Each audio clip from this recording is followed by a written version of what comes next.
सो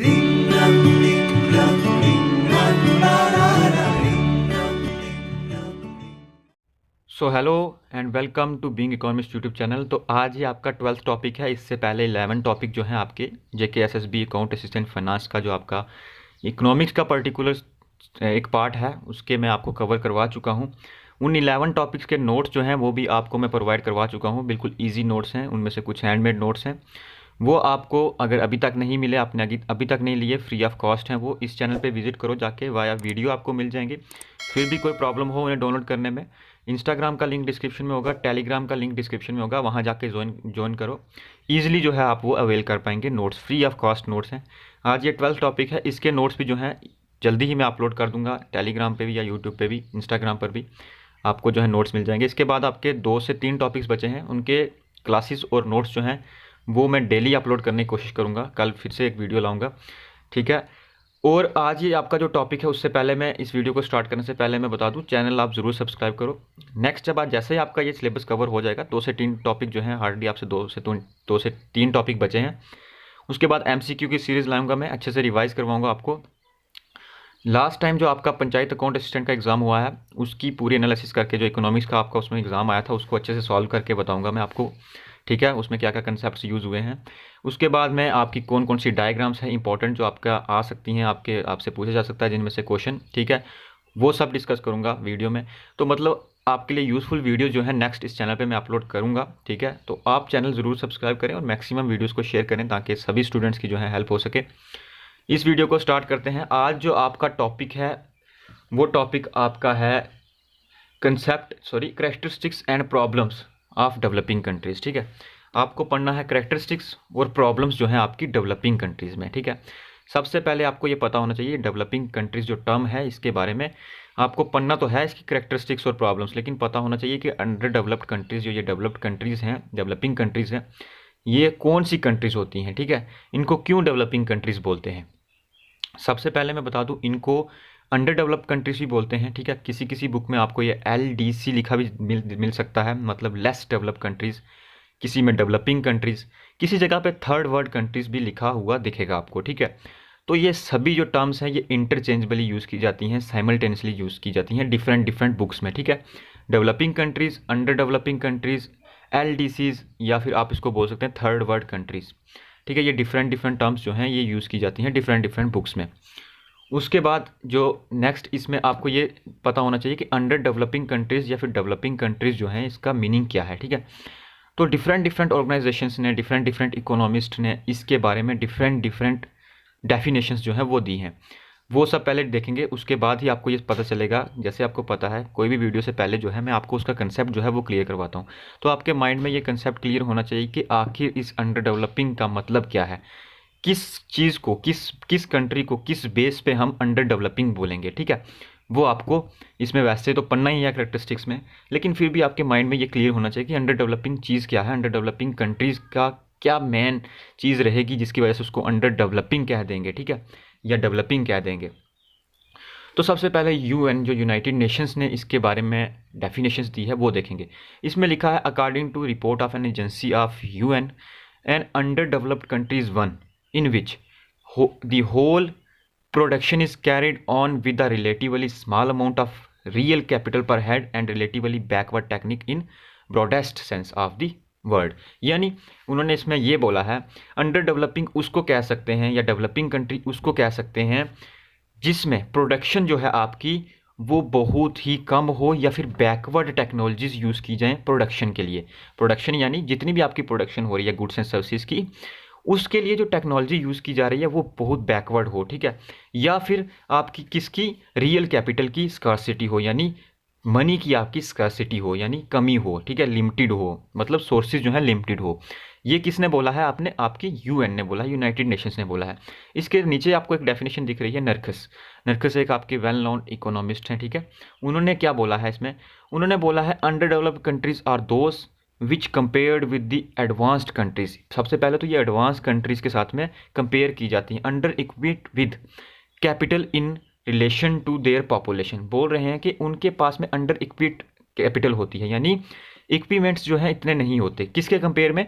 उनकी पॉपुलेशन और natural resources के कंपेयर में। यानी पॉपुलेशन ज़्यादा होती है, लेकिन जो उनके पास कैपिटल है, मतलब money, capital in the form of human capital, capital in the form of physical capital, और capital in the form of machinery और प्लांट्स, ठीक है, ये वाली जो कैपिटल है वो in the relation with population बहुत कम होती है। ठीक है, रिसोर्सेज तो हैं, पॉपुलेशन भी काफ़ी है, रिसोर्सेज भी काफ़ी हैं, लेकिन इतनी कैपिटल नहीं है कि उसको अच्छे से यूटिलाइज कर पाएँ, उसको अच्छे से यूज़ कर पाएँ। ये किसने बोला है? नर्किस ने बोला है।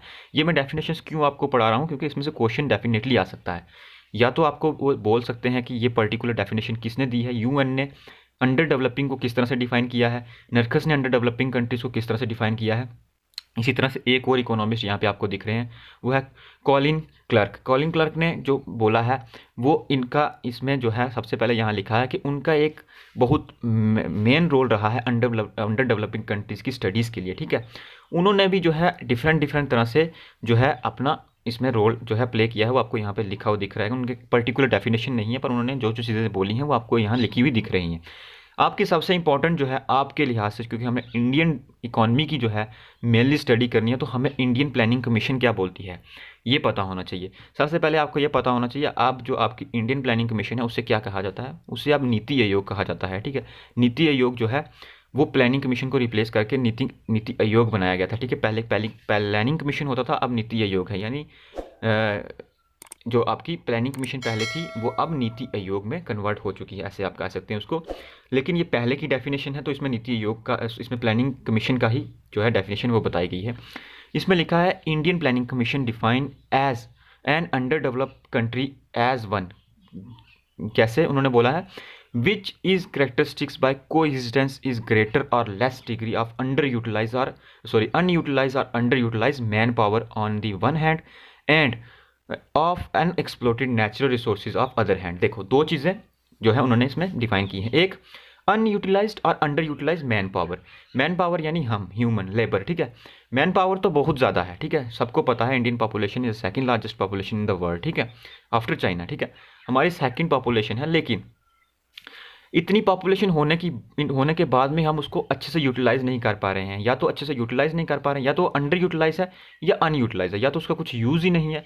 अगर यूज़ है भी तो अच्छे तरीके से नहीं है, अंडर यूटिलाइज है। ठीक है, ये चीज़ इसमें बोली गई है एक साइड पे। दूसरी साइड पे ये बोली गई है and of unexploited natural resources on other hand. ठीक है, यानी एक तरफ पॉपुलेशन तो है लेकिन उसका यूज़ नहीं है, दूसरी तरफ नेचुरल रिसोर्सेज हैं, natural resources in the form of जैसे आपका कोयल हो गया, ऑयल हो गया। ठीक है, या फिर कुछ भी नेचुरल रिसोर्सेज, वाटर हो गया, ठीक है, लैंड हो गया, ये सब नेचुरल रिसोर्सेज होते हैं। ठीक है, आपके नेचुरल रिसोर्सेज तो हैं लेकिन इनको एक्सप्लॉइट नहीं कर पाते, इनको अच्छे से यूज़ नहीं कर पाते, ये अंडर एक्सप्लॉइटेड हैं। ठीक है, इसके पीछे रीज़न क्या है? क्योंकि हमारे पास इतनी अच्छी टेक्नोलॉजी नहीं है कि उसको हम अच्छे से एक्सट्रैक्ट कर पाएँ। ठीक है, उनको अच्छे से यूज़ कर पाएँ। तो ये प्लानिंग कमीशन ने, इंडिया की प्लानिंग कमीशन जो है उसने डिफाइन किया है अंडर डेवलपिंग या फिर लेस डेवलपिंग कंट्रीज़ जो होती हैं उनको। अब हमें नेक्स्ट देखना है इसकी करैक्टरिस्टिक्स, जो आपका मेन क्वेश्चन है आपके सिलेबस के अकॉर्डिंगली। ठीक है, होप कि आपके माइंड में एक चीज़ क्लियर हो चुकी होगी कि ये कौन सी कंट्रीज़ होती हैं जिनको अंडर डेवलप या डेवलपिंग कंट्रीज़ कहा जाता है। डिफरेंट ऑर्गेनाइजेशन के अकॉर्डिंगली हमने देखा कि इनको जो है या तो ये अंडर डेवलप जो होती हैं, इनके पास में पॉपुलेशन तो होती है लेकिन वो अंडर यूटिलाइज होती है, रिसोर्सेज तो होते हैं लेकिन वो अनएक्सप्लॉइटेड होते हैं। ठीक है, उनके पास में बहुत सारे रिसोर्सेज हैं as compare to their population, पर वो उनको अच्छे से यूटिलाइज नहीं कर पाते। उनके पास में बैकवर्ड टेक्नोलॉजीज़ के सोर्सेज जो हैं वो बैकवर्ड हैं।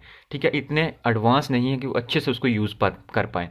जब हम ऐसी कुछ बात करते हैं कि टेक्नोलॉजी बैकग्राउंड है, तो उससे हमारा ये मतलब होता है, बैकवर्ड है, उससे हमारा ये मतलब होता है कि टेक्नोलॉजी के ऊपर जो पैसा है, जो कॉस्ट है, वो ज़्यादा लग जाती है। ठीक है, आजकल की जो एडवांस टेक्नोलॉजी है वो कॉस्ट कम लेती है लेकिन प्रोडक्शन ज़्यादा देती है।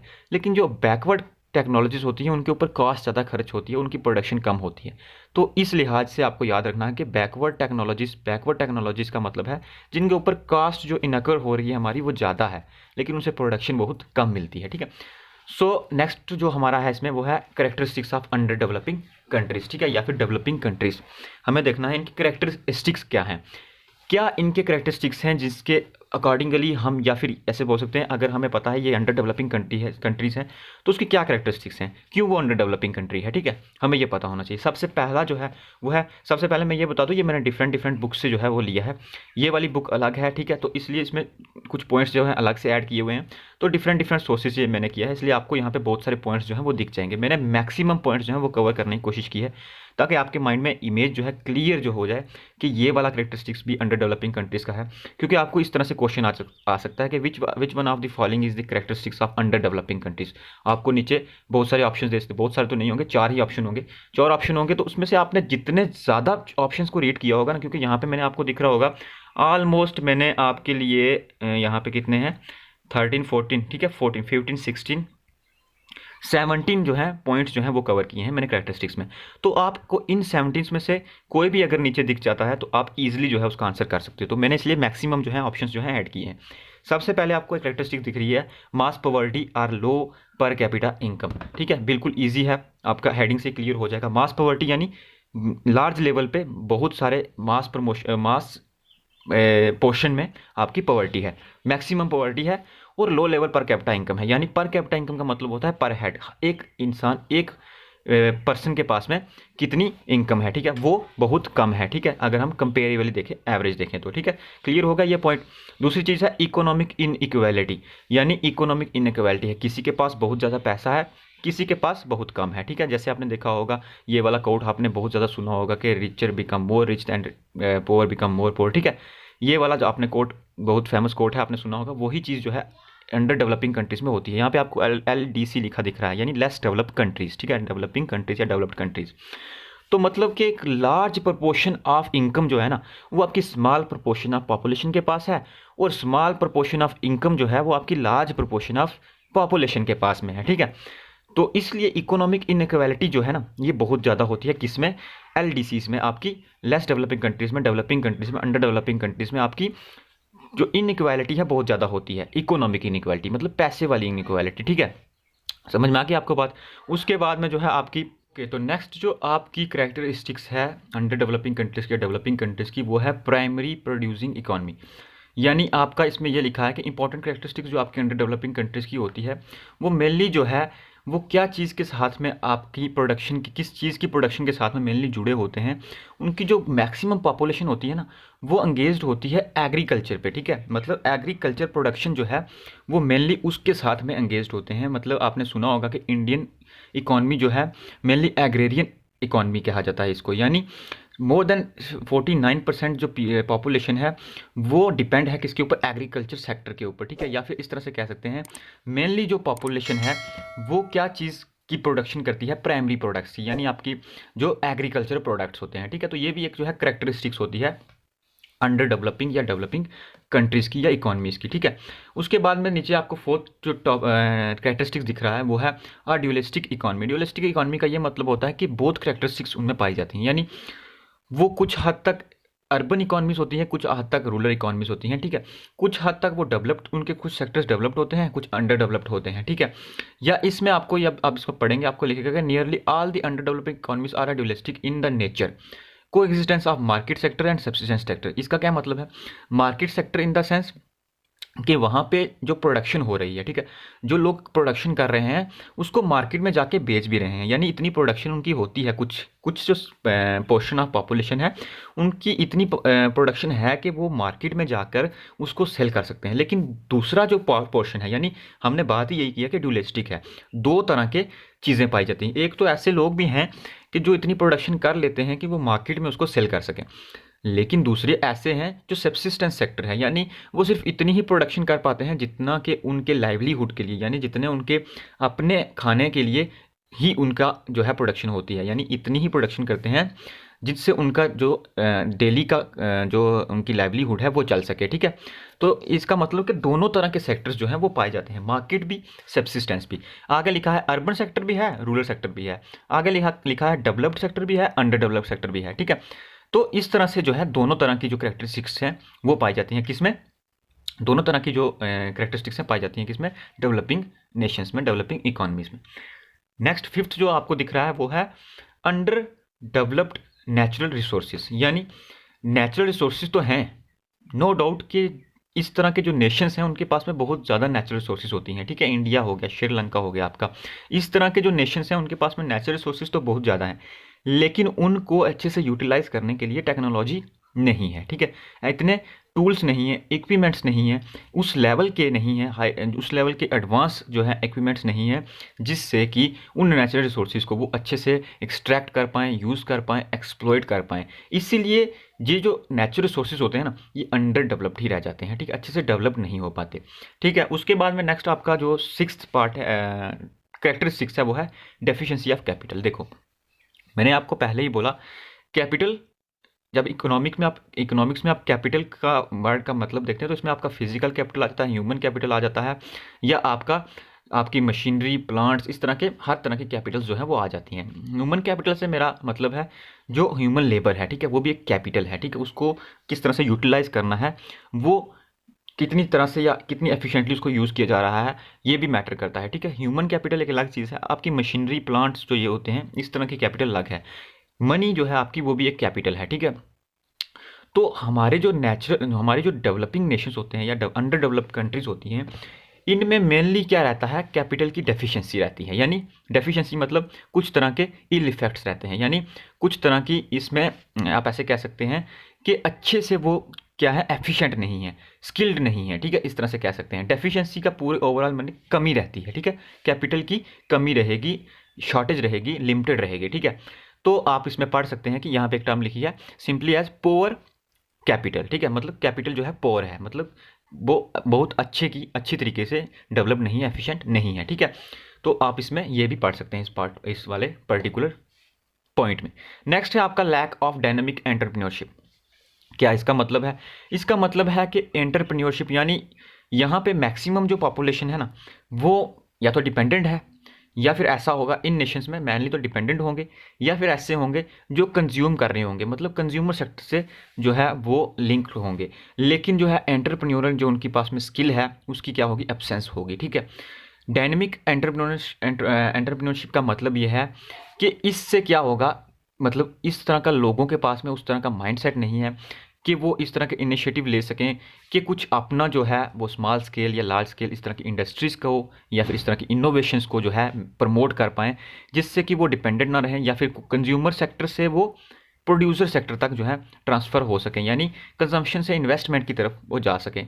तो यानी ओवरऑल इनोवेशन या फिर स्किल की जो है वो कमी रहती है इस तरह के किसके इसमें, इकोनॉमिक्स में, ठीक है, इकोनॉमी में। नेक्स्ट जो आपका पार्ट है वो है पॉइंट है जो यहाँ का लो लेवल ऑफ टेक्नोलॉजी। हमने पहले ही पढ़ा है, बैकवर्डनेस है टेक्नोलॉजी की, ये तो ईजी है, ठीक है। आपके माइंड में जब भी आपके माइंड में ये आए कि भाई अंडर डेवलपिंग क्या होती है, तो आपके माइंड में ये आ जाना चाहिए लेस डेवलप्ड कंट्री है, लो लेवल ऑफ टेक्नोलॉजी है, ठीक है, अंडर डेवलप्ड रिसोर्सेज हैं, इस तरह की बहुत सारी चीज़ें आपके माइंड में आनी चाहिए जो अभी हमने ऊपर रीड कर ली हैं।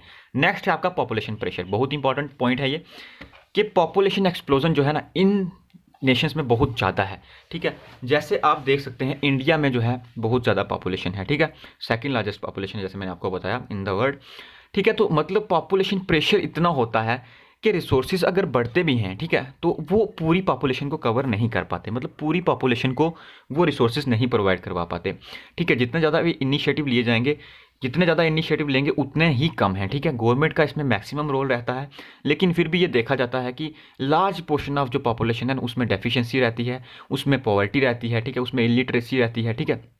इस तरह के बहुत सारे इल इफेक्ट्स हैं जो पॉपुलेशन में रहते हैं, क्योंकि पॉपुलेशन प्रेशर बहुत ज़्यादा है, ठीक है। अगर आप देखें तो आगे हम इसी में एग्जांपल में देखेंगे, अभी हमने प्रॉब्लम्स भी पढ़नी है, अभी हम कैरेक्टरिस्टिक्स पढ़ रहे हैं, प्रॉब्लम्स भी पढ़ेंगे हम। तो उसमें हम देखेंगे कि जॉइंट फैमिलीज़ होती हैं, मैक्सिमम ज़्यादातर जॉइंट फैमिलीज़ होती हैं, मतलब जो एक फैमिली का साइज़ होता है बहुत बड़ा होता है, लेकिन उसमें जो अर्निंग वाला सोर्स है वो कोई एक ही पर्सन होगा या 2 पर्सन होंगे, जिसको पूरा अपना जो है फैमिली, जॉइंट फैमिली जो है उसे रन करना होता है। इसी तरह से एग्जांपल ले लो, इसी एग्जांपल को आप एक नेशन में कन्वर्ट कर लो। एक नेशन में गवर्नमेंट जो है कितने ही लोगों को जो है प्रोवाइड करवा सकती है रिसोर्सेज, मनी, या फिर जिस तरह की भी आप सब्सिडीज़ की बात कर लें, तो पॉपुलेशन का होना भी एक बहुत बड़ा फैक्टर होता है, ठीक है, आपकी डेवलपमेंट के लिए।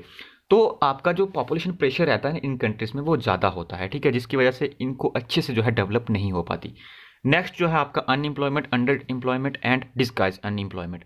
देखो मैं आपको अच्छे से समझाता हूँ। अनएम्प्लॉयमेंट, एम्प्लॉयमेंट और डिस्गाइज अनएम्प्लॉयमेंट का क्या मतलब है। सबसे पहले तो इन कंट्रीज़ में सबसे पहले आपके माइंड में होना चाहिए कि अनएम्प्लॉयमेंट होता है, यानी एम्प्लॉयमेंट ज़्यादा नहीं होता है, अनएम्प्लॉयमेंट होता है, कंप्लीटली एम्प्लॉयमेंट की कमी होती है। सबसे पहले तो अंडर एम्प्लॉयमेंट मतलब अगर एम्प्लॉयमेंट मिलता भी है, ठीक है, अगर एम्प्लॉयमेंट मिलता भी है तो वेजेस बहुत कम मिलते हैं, ठीक है। आपको पता है लेबर जो है हमारे यहाँ पे बहुत ज़्यादा चीप है, यानी बहुत ज़्यादा कॉस्टली नहीं है, बहुत ज़्यादा सस्ती है, ठीक है। इस लिहाज से यहाँ पे अंडर डेवलप लिखा गया है, अगर अंडर एम्प्लॉयमेंट लिखा गया, सॉरी, एम्प्लॉयमेंट तो है लेकिन उस लेवल का नहीं है कि वो उनकी जो लाइवलीहुड है उसको रन कर पाए, उतने वेजेस नहीं है कि उनकी लिविंग स्टैंडर्ड्स को जो है वो बढ़ा पाए। एक टर्म और लिखी है डिसगाइज्ड अनएम्प्लॉयमेंट। अब देखो, सबसे पहले टर्म हमने पढ़ी कि एम्प्लॉयमेंट बिल्कुल नहीं है, दूसरा हमने पढ़ा एम्प्लॉयमेंट तो है लेकिन उस लेवल का नहीं है कि ओवरऑल जो है प्रोस्पेक्टिव जो है किसी बंदे के ओवरऑल प्रोस्पेक्टिव को डेवलप कर पाए, लिविंग स्टैंडर्ड उसके बढ़ा पाए, इतनी नहीं है। तीसरा हमने पढ़ा डिसगाइज अनएम्प्लॉयमेंट, ये मैंने किसी और टॉपिक में भी आपको कवर करवाया था, मे बी जब हमने वेरिएबल फैक्टर्स ऑफ प्रोडक्शन वाली बात की थी, उसमें ये मैंने बात की थी डिस्गाइज अनएम्प्लॉयमेंट की। डिस्गाइज अनएम्प्लॉयमेंट का मतलब है, मान लो आपके एग्रीकल्चर में 5 लोग काम कर रहे हैं, ठीक है, एक पर्टिकुलर लैंड पे, ठीक है, एक पर्टिकुलर लैंड पे, लेकिन वहाँ पे उस लैंड को जो ज़रूरत है बंदों की वो 4 की ही है, यानी 5 से भी उतनी प्रोडक्शन हो रही है, 4 से भी उतनी प्रोडक्शन हो रही है। तो ये जो 5वां बंदा लगा है ना, ये डिस्गाइज अनएम्प्लॉयड है, ठीक है, यानी उसका कंट्रीब्यूशन उसमें ज़ीरो है, ठीक है। आपको जब भी ये पूछ दें कि डिस्गाइज अनएम्प्लॉयमेंट का क्या मतलब है, तो आपको बताना है कि जी जो 5th पर्सन है, 5th भी हो सकता है, 6th भी हो सकता है, 7th भी हो सकता है, इसकी जो मार्जिनल प्रोडक्टिविटी है ना वो ज़ीरो है, यानी उसका जो कंट्रीब्यूशन है ना उस पर्टिकुलर काम में वो ज़ीरो है। और आपको ये याद रखना है, ये डिस्गाइज अनएम्प्लॉयमेंट जो है मेनली पाया जाता है कहाँ पे, एग्रीकल्चर सेक्टर में, और किसी सेक्टर में नहीं होता है, एग्रीकल्चर सेक्टर में होता है, आपसे ये पूछा जा सकता है, ठीक है। तो ये 3 चीज़ें जो हैं ये भी पाई जाती हैं कहाँ पे, अंडर डेवलपिंग कंट्रीज़ में या डेवलपिंग कंट्रीज़ में, ये भी उनकी एक कैरेक्टरिस्टिक्स है।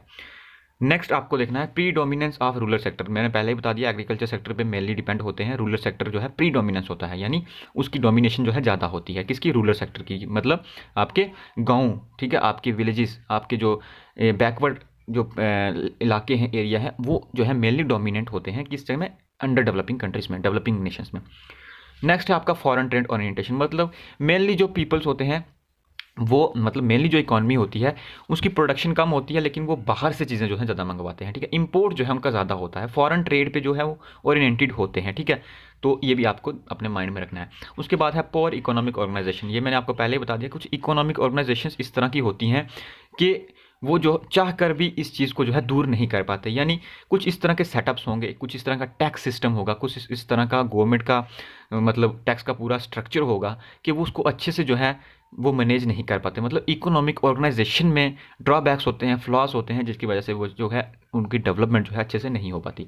उसके बाद है poor quality of human capital, ठीक है, ह्यूमन कैपिटल की भी पुअर क्वालिटी है, यानी स्किल्ड लेबर की कमी है। आपके माइंड में जब ये भी आए ह्यूमन कैपिटल की बात, तो आपको याद रखना है कि ह्यूमन कैपिटल में स्किल्ड लेबर की कमी है, या आप ऐसे कह सकते हैं जो लेबर है वो एक जगह से दूसरी जगह जाने में उनको बहुत ज़्यादा प्रॉब्लम है, इमोबाइल है, ठीक है। उसके बाद आपको ये भी याद रखना है इसमें कि आपका जो है ऑक्यूपेशन की जो चॉइस है, मतलब कास्ट सिस्टम की वजह से लेके जो आपका ऑक्यूपेशन का है, जो आपको जैसे पता है हमारे कास्ट सिस्टम की वजह से बहुत ज़्यादा इल इफेक्ट्स हैं सोसाइटी में, मतलब कोई अपने तरीके से, आजकल तो वैसे ये बहुत ज़्यादा जो है कम हो चुका है, लेकिन जो लोग हैं अपनी मर्ज़ी से जो है अपना ऑक्यूपेशन जो है वो चूज़ नहीं कर पाते हैं, ठीक है। इस तरह के कुछ ह्यूमन कैपिटल में जो है पुअर क्वालिटी है उसकी।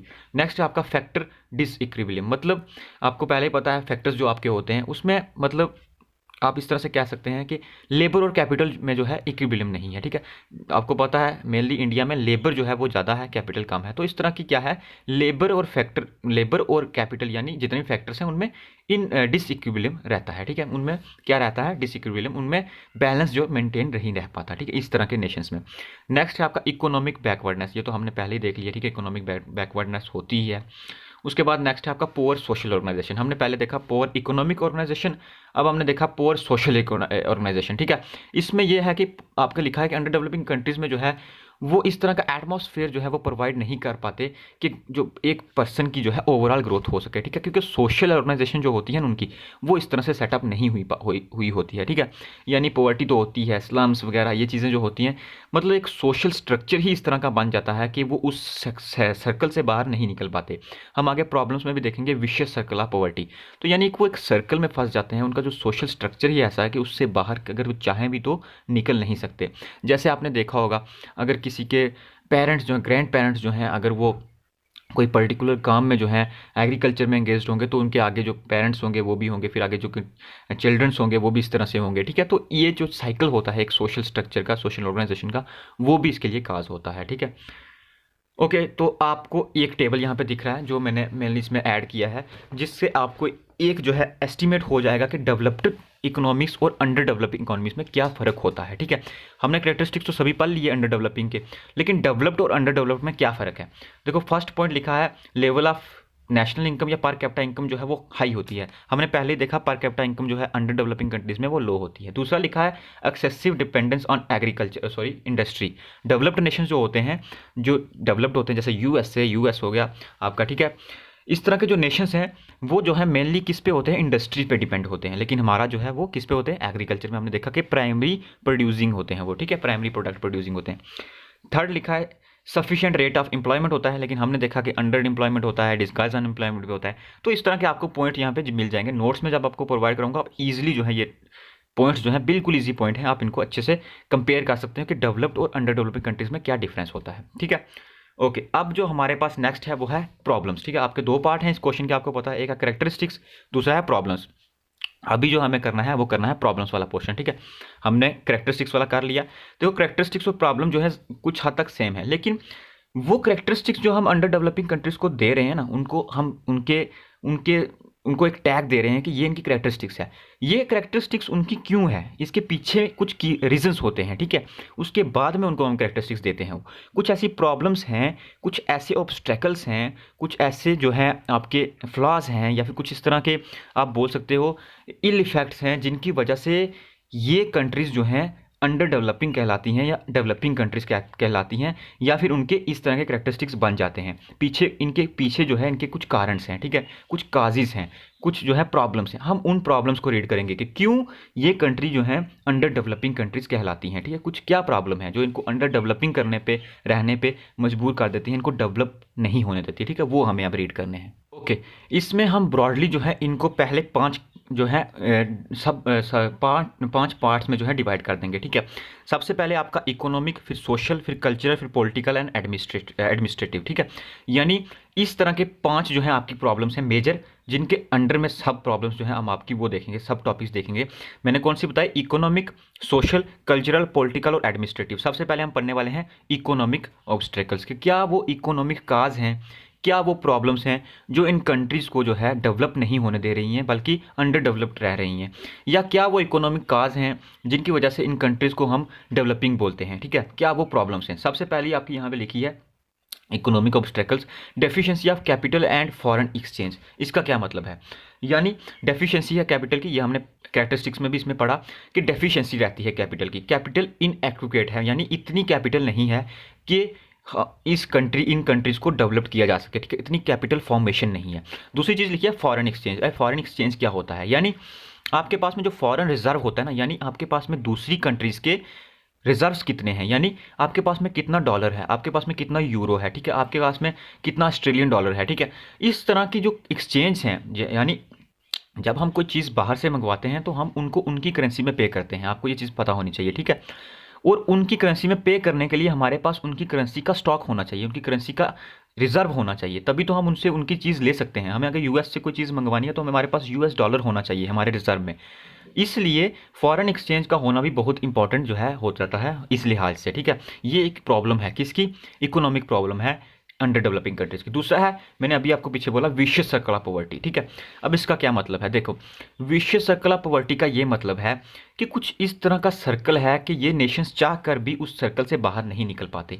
देखो सबसे पहले तो लो इनकम होती है, ठीक है, इन कंट्रीज़ में लो इनकम होती है, हर किसी के पास में इनकम इतनी नहीं होती है कि वो उस इनकम का जो पोर्शन है उसको सेव कर सके, ठीक है। उसको मेनली वो क्या करता है, कंज्यूम करता है, लेकिन सेव नहीं कर पाता।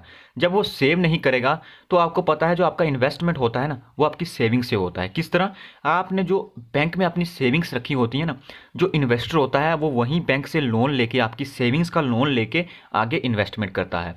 अब देखो अगर आपकी इनकम लो है, आपने सेविंग नहीं की बैंक्स में सेविंग नहीं की, तो बैंक से लोन कैसे लेंगे, जो इन्वेस्टमेंट करने वाले हैं वो बैंक से लोन नहीं लेंगे, तो इन्वेस्टमेंट नहीं होगा, इन्वेस्टमेंट नहीं होगी तो फर्दर प्रोडक्शन नहीं होगी, प्रोडक्शन नहीं होगी तो फर्दर इनकम कम हो जाएगी। इनकम कम होगी तो फिर से सेविंग कम, फिर से इन्वेस्टमेंट कम, फिर से प्रोडक्शन कम, तो ये आपका सर्कल चलता रहेगा। तो इसको क्या बोलते हैं, विशियस सर्कल ऑफ पॉवर्टी, ठीक है। ये पॉवर्टी का ऐसा सर्कल है जिससे चाह कर भी ये नेशन जो है इससे बाहर नहीं जा सकते, ठीक है, इसके अंदर जो है फंसते जाते हैं। नेक्स्ट है आपका बैकवर्ड नेचुरल रिसोर्सेज। हमने पहले ही पढ़ा, बैकवर्ड नेचुरल रिसोर्सेज रहते हैं। नेचुरल रिसोर्सेज जो हैं उनको एक्सट्रैक्ट करने के लिए इतनी टेक्नोलॉजी नहीं है, हमारे पास में इतनी इनके पास में क्या बोल देंगे हम, बैकवर्ड जो है हमारे पास में टेक्नोलॉजी के क्या है, रिसोर्सेज हैं, टूल्स, इक्विपमेंट्स जो हैं वो बैकवर्ड हैं, ठीक है। हम नेचुरल रिसोर्सेज की जो यूटिलाइजेशन है ना उसको प्रॉपर नहीं कर पाते, improper utilization of natural resources होगी, ठीक है। ओके, नेक्स्ट जो है आपका फोर्थ पार्ट वो है, फोर्थ जो इकोनॉमिक ऑब्स्टेकल का फोर्थ पार्ट है वो है बैकवर्ड स्टेट ऑफ टेक्नोलॉजी। ऊपर वाले टॉपिक से जुड़ा हुआ है, टेक्नोलॉजी जो है ओवरऑल हमारे पास बैकवर्ड है, मतलब इतनी इनकम नहीं है, इतना रिजर्व नहीं है कि हम एडवांस टेक्नोलॉजी जो है वो बाहर वाली कंट्री से क्या कर सकें, इंपोर्ट कर सकें, ठीक है। जैसे जापान है, चाइना है, इनके पास में जो टेक्नोलॉजी है वो एडवांस है, लेकिन जो इस तरह की कंट्रीज़ हैं, थर्ड वर्ल्ड कंट्रीज़ हैं, जो अंडर डेवलपिंग कंट्रीज़, उनके पास में इतना रिजर्व नहीं है, या फिर इस तरह से कह सकते हो इतनी इनकम नहीं है कि बाहर से कंट्रीज़ के से इंपोर्ट कर सकें इस तरह की टेक्नोलॉजीज़, ठीक है, एडवांस टेक्नोलॉजीज़। फिफ्थ पार्ट यहाँ पे लिखा है इन्फ्लेशन, ठीक है। इस बार आपका इकोनॉमिक्स वाला जो पार्ट है इसमें इन्फ्लेशन जो है इंक्लूड नहीं है। लास्ट जो आपका एग्जाम हुआ था पंचायत अकाउंट असिस्टेंट का, उसमें इन्फ्लेशन का जो है अलग से पार्ट था, अगर वो होता तो मैं आपको अच्छे से पढ़ाता। इन्फ्लेशन का अपने माइंड में अपने कंसेप्ट इतना याद रखना है कि जब जनरल प्राइस लेवल राइज हो जाता है, यानी जब चीज़ों का प्राइस जो है बढ़ जाता है उसको इन्फ्लेशन कहते हैं। महंगाई बढ़ जाए सिंपली तो इन्फ्लेशन होता है। तो क्या है कि अंडर डेवलपिंग कंट्रीज़ में इन्फ्लेशन जो है वो देखा जाता है, ठीक है।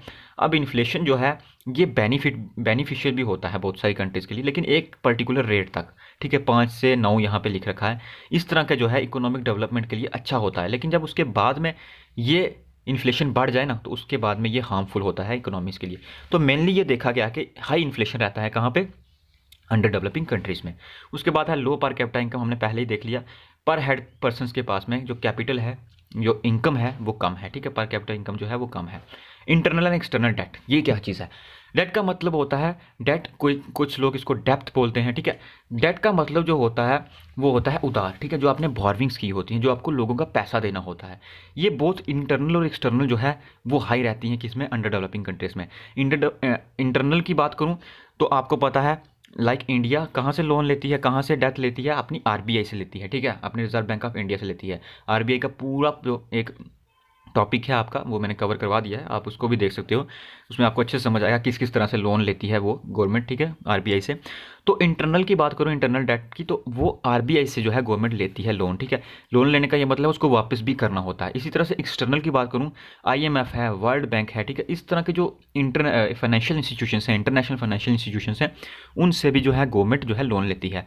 अब लोन तो वो ले लेती है अपनी इकोनॉमिक डेवलपमेंट के लिए, अपने डेवलपमेंटल पर्पज़ के लिए, लेकिन उसको वापस भी करना होता है। तो इस तरह से आप कह सकते हैं कि जो अंडर डेवलपिंग या डेवलपिंग नेशंस होते हैं, इनकी जो ये डेट होती है एक्सटर्नल और इंटरनल, ये बहुत ज़्यादा होती है, ठीक है। उसके बाद में आपका आ गया सोशल ऑब्स्टेकल्स, ठीक है। अब कौन कौन से वो सोशल काजेज़ हैं, कौन कौन सी वो सोशल प्रॉब्लम्स हैं जिनकी वजह से ये कंट्रीज़ जो हैं वो डेवलप नहीं हो पा रही। सबसे पहली लिखी है इलिटरेसी, ठीक है, मतलब लिटरेसी रेट जो है आपका बहुत कम है, ठीक है। जो आपके मेनली पॉपुलेशन है वो इलिटरेट है, ठीक है, वो पढ़ी नहीं है, पढ़ी लिखी नहीं है, ठीक है, इलिटरेट है, जिसकी वजह से जो है ओवरऑल डेवलपमेंट नहीं हो पा रहा। आपको ये चीज़ क्लियर होनी चाहिए कि जो एक इकोनॉमी की डेवलपमेंट है, एक नेशन की डेवलपमेंट है, वो मेनली उसके यूथ पॉपुलेशन पे जो है, जो इंडिपेंडेंट पॉपुलेशन है उस पर डिपेंड करती है, ठीक है। तो जितनी ज़्यादा इलिटरेसी होगी उतना ज़्यादा पॉवर्टी होगी, उतना ज़्यादा बैकवर्डनेस होगी, उतनी ज़्यादा अंडर डेवलपमेंट होगी, ठीक है, उतनी ज़्यादा अनएम्प्लॉयमेंट होगा। तो ये आपको माइंड में क्लियर होना चाहिए। सेकंड चीज़ लिखी है low level of living standard, जब इनकम ही नहीं होगी तो लिविंग स्टैंडर्ड कैसे बढ़ेगा, ठीक है, ये भी आप एक प्रॉब्लम है किसकी, अंडर डेवलपिंग कंट्रीज़ की। उसके बाद है joint family and caste system. देखो मैंने आपको एग्जांपल दी थी जॉइंट फैमिली की।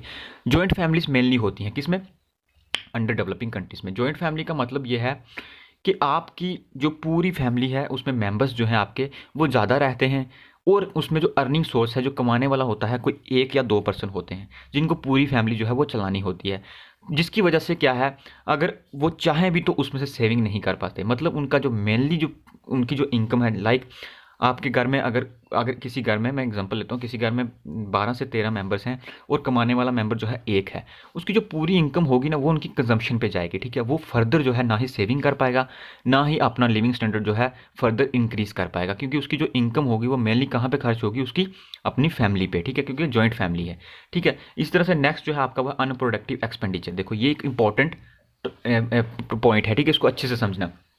अनप्रोडक्टिव एक्सपेंडिचर का मतलब ये होता है कि आप एक्सपेंडिचर तो करते हैं लेकिन फालतू की चीज़ों पे, ठीक है, प्रोडक्टिव चीज़ों पे नहीं करते। जब एक्सपेंडिचर प्रोडक्टिव चीज़ों पे हो ना, उसको एक्सपेंडिचर बोलते हैं, ठीक है। आपने जो अपना एक्सपेंडिचर है, एक्सपेंडिचर मतलब जो आपका अपना पैसा लगा रहे हैं, अगर आप उसको प्रोडक्टिव चीज़ में लगा रहे हैं, स्टॉक मार्केट में लगा रहे हैं, ठीक है, किसी कंपनी में लगा रहे हैं, ठीक है, किसी अपनी शॉप पे लगा रहे हैं, किसी अपने बिजनेसेस पे लगा रहे हैं, तो आपका एक्सपेंडिचर प्रोडक्टिव होता है, ठीक है। आपके एक्सपेंडिचर से रिटर्न आएगा आपको, वो आपका इन्वेस्टमेंट माना जाएगा। लेकिन अगर आप अपना एक्सपेंडिचर जो है वो अनप्रोडक्टिव चीज़ों पे कर रहे हैं, लाइक आप किसी मैरिज पे खर्च कर रहे हैं, आप किसी फेस्टिवल पे खर्च कर रहे हैं, ठीक है, आप किसी अपनी रिचुअल, अपनी किसी तरह के फेयर फेस्टिवल्स पे खर्च कर रहे हैं, तो वो आपका अनप्रोडक्टिव है, क्योंकि आप वो खर्च तो कर रहे हैं, उससे बाद में आपको रिटर्न जो है उसके ऊपर कुछ नहीं आने वाला, ठीक है। तो मेनली ये देखा जाता है अंडर डेवलपिंग कंट्रीज़ में इस चीज़ का बहुत ज़्यादा क्रेज़ होता है कि वो अनप्रोडक्टिव एक्सपेंडिचर करते हैं, ठीक है, जिससे उनको रिटर्न तो कुछ नहीं आता, पर वो बेफजूल में अपना जो है एक्सपेंडिचर वो है मनी जो है वो खर्च करते हैं बेकार की चीज़ों पे, ठीक है। तो ये आपको याद रखना है, अनप्रोडक्टिव एक्सपेंडिचर होता है। नेक्स्ट है आपका कंजम्पशन ओरिएंटेड सोसाइटी। अब मैंने आपको बोला था कि कंजम्पशन, मैंने आपको बोला कि आपकी जो मेनली सोसाइटी होती है वो कंजम्पशन बेस्ड होती है, मतलब सब जो है वो कंज्यूमर है, मेनली जो क्लास है वो कंज्यूमर क्लास है, प्रोड्यूसर क्लास जो है वो बहुत कम है, ठीक है, कंज्यूमर क्लास जो है वो बहुत कम है, ठीक है। जो आपकी मैक्सिमम पॉपुलेशन है जो है ना, वो आपकी कंज्यूमर है, ठीक है, मैक्सिमम कंज्यूमर्स हैं। तो कंज्यूमर ज़्यादा होंगे तो एक सोसाइटी जो है वो अच्छे से डेवलप नहीं हो पाती, क्योंकि प्रोड्यूसर्स भी होना उसमें ज़रूरी है। कंजम्पशन जो है वो मेनली जो है प्रोडक्शन वाली चीज़ों पे हो, और प्रोडक्शन वाली चीज़ों पे मतलब कंजम्पशन जो है आपकी वो अच्छी चीज़ों पे हो, इसके लिए ये ज़रूरी है कि चीज़ों की प्रोडक्शन भी टाइम टू टाइम हो। तो यानी आपकी प्रोडक्शन प्लस कंजम्पशन क्लास जो है वो दोनों इक्वलेंट होनी चाहिए एक सोसाइटी में, तभी वो अच्छे से रन कर पाती है। अगर मैक्सिमम कंजम्पशन हो तो फिर प्रोडक्शन में इम्बैलेंस आ जाएगा, ठीक है, प्रोडक्शन और कंजम्पशन इम्बैलेंस आएगा। अगर प्रोडक्शन ज़्यादा होगी, खरीदने वाले ही नहीं होंगे, तब भी इम्बैलेंस आएगा। तो बैलेंस होना चाहिए, इसको मैं ब्रॉडली सेंस में बोलूँ तो आपकी डिमांड और सप्लाई में जो है वो बैलेंस होना चाहिए, ठीक है। नेक्स्ट आपका है रैपिड राइजिंग पॉपुलेशन। मैंने आपको पहले ही बता दिया, पॉपुलेशन ग्रोथ जो है वो बहुत ज़्यादा है, ठीक है, पॉपुलेशन जो है वो इंक्रीजली जो है रैपिडली जो है इंक्रीज हो रही है, बढ़ रही है।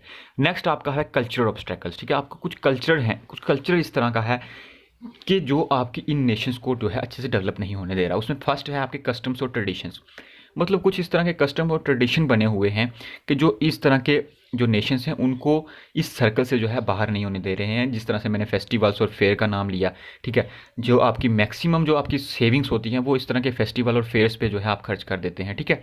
नेक्स्ट जो है आपका wastage of resources in litigation, ठीक, ये क्या चीज़ है अब मैं आपको बता दूं। Wastage of resources in litigation का मतलब है कि आपका जो लीगल प्रोसेस होता है ना, लिटिगेशन का मतलब होता है कि जो आप मुकदमेबाजी जो आपकी होती है, जो आप कोर्ट में केस करते हैं, केस लड़ते हैं, इस तरह के रिसोर्सेज पे बहुत ज़्यादा वेस्टेज होती है रिसोर्सेज की, यानी बहुत ज़्यादा पैसा खर्च होता है लीगल एक्शन के ऊपर, मेनली इन नेशंस में, ठीक है। आप देखें आपके लॉयर फीस हो गई, ठीक है, आपको अगर केस करना है, आपको लॉयर हायर करना है, तो इस तरह की जो फीस होती हैं बहुत हाई होती हैं, ठीक है। इस तरह पे और इस तरह की कंट्रीज़ में जो लोग होते हैं इन चीज़ों में बहुत ज़्यादा खर्च करते हैं, ठीक है। नेक्स्ट है आपका outflow of the best brains. ये बहुत इंपॉर्टेंट टॉपिक पॉइंट है। इसका मतलब यह है कि जब आपने एक चीज़ ऑब्जर्व की होगी कि मैक्सिमम जो अच्छे अच्छे साइंटिस्ट हो गए, इंजीनियर्स वगैरह हो गए, डॉक्टर्स वगैरह हो गए, वो आपके इन नेशंस में, अगर मैं इंडिया की एग्जांपल लूँ तो यहाँ से बाहर वाले नेशंस में जाना ज़्यादा पसंद करते हैं, ठीक है। यूएसए में जा रहे हैं, कनाडा में जा रहे हैं, ठीक है, आपका ब्रिटेन में जा रहे हैं।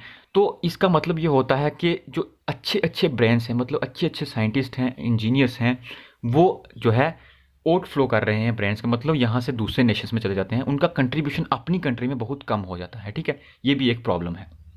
नेक्स्ट है इनएफिशिएंट एंटरप्रेन्योर। ये पहले ही बोला हमने जब हमने पीछे बात की कि एंटरप्रेन्योरशिप जो है, एंटरप्रेन्योर स्किल जो है उसकी कमी है, ठीक है, इनएफिशिएंट है। लैक ऑफ ट्रेनिंग है, ठीक है, मतलब कुछ इस तरह के इंस्टीट्यूशंस नहीं है। आपकी एजुकेशन तो है, आपके स्कूल्स में जो भी एजुकेशन पढ़ाई जाती है, आपकी उसमें साइंस है, आपके उसमें आर्ट्स है, आपके उसमें जो भी तरह के सब्जेक्ट्स हैं, लेकिन आपको ये चीज़ नहीं सिखाई जाती कि किस तरह से आपको एंटरप्रेन्योर बनना है, ठीक है। आपको किस तरह से अपनी स्किल डेवलप करनी है, आपको किस तरह से इनोवेटिव बनना है, ये चीज़ आपको कहीं नहीं पढ़ाई जा रही, ठीक है। इंस्टीट्यूशंस जो हैं उनकी लैकिंग है, ठीक है। इस तरह के ट्रेनिंग इंस्टीट्यूशन होते हैं वो नहीं पाए जाते हैं, ठीक है। तो ये भी एक आपका सोशल जो है काज रहेगा। नेक्स्ट है आपका पॉलिटिकल ऑब्स्टेकल्स। पॉलिटिकल में फर्स्ट है आपकी पॉलिटिकल इंस्टेबिलिटी, मोस्ट इंपॉर्टेंट जो है आपका ये पॉइंट है। मतलब पॉलिटिकल ऑब्स्टेकल्स में क्या पॉलिटिकल ऑब्स्टेकल्स हैं जिनकी वजह से ये कंट्रीज़ जो हैं वो डेवलपिंग से डेवलप्ड नहीं हो पा रही हैं, ठीक है। तो फर्स्ट आपका रहेगा वो रहेगा पॉलिटिकल इंस्टेबिलिटी, यानी आपकी पॉलिटिकल इंस्टेबिलिटी रहती है, ठीक है। आपके जो पॉलिटिकल का जो पूरा प्रोसेस रहता है ना, पॉलिटिक्स का प्रोसेस रहता है, उसमें इंस्टेबिलिटी रहती है। मैं अगर एग्जांपल लूँ आपके जम्मू कश्मीर की ही एग्जांपल लूँ, तो लास्ट टाइम आपने देखा कि किस तरह से पॉलिटिकल इंस्टेबिलिटी रही यहाँ पे। आपकी जो पीडीपी और बीजेपी गवर्नमेंट का जो अलायंस था वो कैसे ब्रेकडाउन हुआ। तो इन सब चीज़ों की वजह से ओवरऑल जो एट द एंड जो आपका फ़र्क पड़ता है वो आपकी इकोनॉमिक डेवलपमेंट में पड़ता है, ठीक है। अगर कोई अच्छे से एक स्टेबल गवर्नमेंट अगर रन नहीं कर पा रही एक कंट्री को, एक स्टेट को, तो उसका डेवलपमेंट नहीं हो पा रहा है, हो पाएगा, ठीक है। अगर इनस्टेबिलिटी रहेगी, जैसे मैंने अभी आपकी एग्जांपल ली पीडीपी और बीजेपी वाली, आपकी अगर वो इस तरह की इंस्टेबिलिटी रहेगी तो मैक्सिमम जो आपका मतलब रिसोर्सेज हैं या फिर इस तरह की चीज़ें हैं वो आपका मैक्सिमम पॉलिटिकल पार्टीज़ का जो ध्यान रहेगा, गवर्नमेंट का जो ध्यान रहेगा वो पॉलिटिकल इंस्टेबिलिटी पे रहेगा। वो गवर्नमेंट जो आपका डेवलपमेंट पर्पस हैं, डेवलपमेंट वाले प्रोजेक्ट्स हैं, उन पे अपना जो है अच्छे से रिसोर्सेज जो हैं वो नहीं लगा पाएंगे, ठीक है। तो ये भी आपका एक जो है पॉलिटिकल ऑब्स्टेकल रहेगा इस तरह की कंट्रीज़ में। नेक्स्ट है आपका मिस यूज़ ऑफ अथॉरिटीज़, ये भी मोस्ट इंपॉर्टेंट है। अगर पावर्स मिलती भी हैं किसी को तो उसका मिसयूज़ होता है, करप्शन का भी एग्जांपल आप इसमें ले सकते हैं, ठीक है। नेक्स्ट जो है आपका एडमिनिस्ट्रेटिव में फर्स्ट आपका करप्शन ही है। मैंने आपको बता दिया कि मिसयूज़ किया जाता है अथॉरिटीज़ का, ठीक है, पावर्स का मिसयूज़ किया जाता है। करप्शन जो है इस तरह की कंट्रीज़ में एक बहुत ज़्यादा इंपॉर्टेंट रोल प्ले करती है, ठीक है। मतलब जैसे मैंने आपको बताया कि बहुत सारी कम पॉपुलेशन के पास में बहुत ज़्यादा पैसा होता है, तो कैसे होता है, इसी तरह से करप्शन जो है उसमें एक मोस्ट इंपॉर्टेंट रोल प्ले करती है, ठीक है। आपको ये याद रखना है, जब तक करप्शन रहेगी इस तरह के नेशंस में तब तक ये कंट्रीज़ जो हैं डेवलपिंग से डेवलप नहीं हो सकती। फेवरेटिज्म एंड नेपोटिज्म, इस टर्म से तो आप बहुत अच्छे से जो है वाकिफ़ होंगे कि नेपोटिज्म जब तक रहेगा, जब तक फेवरेटिज्म रहेगा, चंद लोगों के हाथ में पावर्स रहेगी, ठीक है, चंद लोगों के हाथ में पैसा रहेगा, तब तक जो है इकॉनमी जो है पूरी तरह से जो है वेलफेयर नहीं हो पाएगा। अगर एक कंट्री का अच्छे से वेलफेयर हो, मतलब वेलफेयर हो, तो उसके लिए इम्पॉर्टेंट है कि जो रिसोर्सेज हैं, जो मनी है, जो कैपिटल है, वो हर एक पॉपुलेशन के पास में पहुंच सके, हर एक पर्सन के पास में पहुंच सके। मतलब इनफ्लो जो है कैपिटल का वो पूरे एक छोटे से छोटे गांव से लेके बड़ी से बड़ी सिटी तक पहुंच सके, ठीक है। इसलिए ये ज़रूरी होता है कि उसको रिसोर्सेज जो हैं उनका जो एलोकेशन है वो बहुत अच्छे से हो, ठीक है। टैक्स सिस्टम कुछ इस तरह का हो, गवर्नमेंट को ये देखना चाहिए किस तरह का टैक्स सिस्टम हो, ताकि जो ये पैसा है जो कुछ लोगों के पास में है उनसे लेके बाकी लोगों को जो है प्रोवाइड किया जाए। मतलब रीएलोकेशन ऑफ रिसोर्सेज इसको बोलते हैं, ठीक है, डिस्ट्रीब्यूशन ऑफ इनकम बोलते हैं, ये की जाए। नेक्स्ट है आपका लेंथी लीगल प्रोसेस, ये मैंने पहले ही बोल दिया जब अपने लिटिगेशन की बात की ना, प्रोसेस ऑफ लिटिगेशन, तो लेंथी है। मतलब आपका जो अगर आपका कुछ चीज़ आपने फाइल करी, केस करी किसी कोर्ट में, तो उसको बहुत साल लग जाते हैं। वैसे बोला भी जाता है ना कि गवर्नमेंट के केसेस जो इस तरह के होते हैं बहुत लंबे होते हैं, ठीक है। तो इस तरह के लेंथी जो है लीगल प्रोसेस हैं इसमें, ठीक है। मिस यूज ऑफ अथॉरिटी हमने ऊपर पढ़ लिया, ठीक है। ये आपके जो थे एडमिनिस्ट्रेटिव ऑब्स्टेकल थे, हमने 4-5 पॉइंट्स पढ़े। इसका कंक्लूजन अगर हम करें तो economic development in developing economy is facing a lot of problems. It is very difficult to remove all those obstacles, but not impossible. Government should adopt self-reliance policy and adopt modern technology to remove these complications. यानी ये obstacles जो हैं, problems हैं जो अभी हमने read करी, ये डिफ़िकल्ट तो हैं लेकिन रिमूव की जा सकती हैं, ठीक है। इम्पॉसिबल नहीं है, पॉसिबल है, इनको रिमूव किया जा सकता है। गवर्नमेंट को कुछ इस तरह की पॉलिसीज़ बनानी होगी, सेल्फ रिलायंस पॉलिसी बनानी होगी, मॉडर्न टेक्नोलॉजी को अडॉप्ट करना होगा, ताकि इस तरह की जो कॉम्प्लिकेशंस हैं उनको रिमूव किया जा सके, ठीक है।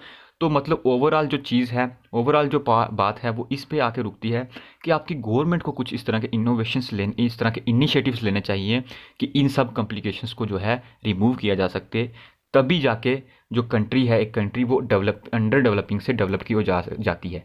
हमने मेनली देखा है कि अगर इंडिया की एग्जांपल लूँ तो अब हमारी कंट्री जो है डेवलपिंग से, आपको पता है कि फास्ट ग्रोइंग इकॉनमी जो है होने जा रही है अकॉर्डिंग टू IMF, ठीक है। आपको 2022 तक जो है इंडिया एक फास्टेस्ट ग्रोइंग इकॉनमी जो है देखने को मिलेगी। तो इसमें मेनली जो है आपका गवर्नमेंट का रोल भी देखा जा सकता है। तो कहने का यही मतलब है, एक नेशन तभी जो है प्रोग्रेस कर सकता है कि तब तक उसकी कुछ पॉलिसीज़ इस तरह की हो, गवर्नमेंट की कुछ पॉलिसीज़ इस तरह की हो कि इस तरह की कॉम्प्लिकेशंस जो हैं वो दूर कर सके, कुछ मॉडर्न टेक्नोलॉजी को अडॉप्ट किया जाए, ठीक है, डिस्ट्रीब्यूशन ऑफ जो है रीडिस्ट्रीब्यूशन ऑफ जो है इनकम की जाए, टैक्स सिस्टम इस तरह का बनाया जाए, तभी जो है ये ऑब्स्टेकल्स जो ये प्रॉब्लम्स हमने पढ़ी वो दूर की जा सकती हैं। तो हमने टॉपिक जो है कंप्लीट किया है आपका कैरेक्टरिस्टिक्स और problems of under developed countries या डेवलपिंग कंट्रीज़, ठीक है। होप ये आपको अच्छे से क्लियर हो गया होगा। मैक्सिमम जो है अपने सभी फ्रेंड्स के साथ में शेयर करो।